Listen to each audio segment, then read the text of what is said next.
எஸ்ஐயா புத்தகம் 65வது அதிகாரம் 17 21 வசனங்கள். இதோ புதிய விண்ணுலகத்தையும் புதிய மண்ணுலகையும் படைக்கிறேன்.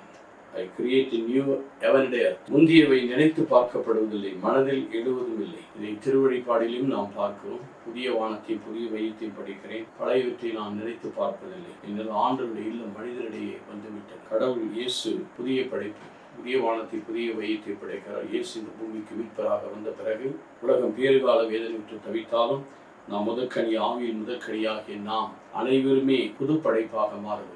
நாம் இறைவனுடைய பிரசனம் இந்த பூமியை தூய்மைப்படுத்துகிறது. நம்ம அனைவரும் புதுப்பிக்கப்படுகிறோம். இதன் வழியாக விண்ணுலகமானது மண்ணுலகிற்கு கொண்டு வரப்பட்டது. புதிய விண்ணகம் என்பது மண்ணுலகிற்கு இறங்கி வந்து விட்டது. ஆண்டவர் வருகை விண்ணுலகத்தை மண்ணுலகிற்கு கொண்டு வந்து விட்டார். அதுதான் இறையாட்சி, இறைவனுடைய பிரசனம். அதை நிறைவே நோக்கி நாம் பயணம் செய்கிறோம். நாம் என்றைக்கு நாம் எல்லாவற்றிலிருந்து விடுதலை பெறுகிறோமோ, பகைவனை கால்மனையாக்கும் வரை அவர் காத்து கொண்டிருக்கிறார் என்று எபிரேயர் 10:11 பார்க்கிறோம்.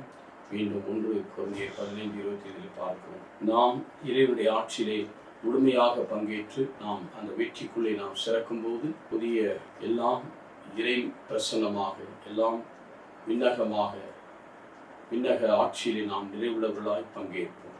நாம் ஏற்கனவே லூக்கா 17:21 இறையாட்சி நம் நடுவிலே செயல்பட்டு கொண்டிருக்கிறது. முன்பதியில் குடிப்பதல்ல, கடவுளுடைய பிரசனத்திலே நாம் வாழ்ந்து அவரே மையமாக கொண்டு அவரை சுற்றி அவருக்குள் நிறைவு பெற நம்மை நாம் அர்ப்பணிப்போமா? இறையாட்சியில் நாங்கள் பங்கேற்று இந்த மண்ணுலக வாழ்வை விண்ணுலகமாக மாற்றிக்கொண்டு பழையெல்லாம் மறந்து புதிய படைப்பாக மாறி ஆண்டவருக்குள் நாங்கள் புது படைப்பாக நிலைத்திருக்கிறார்கள். நல்ல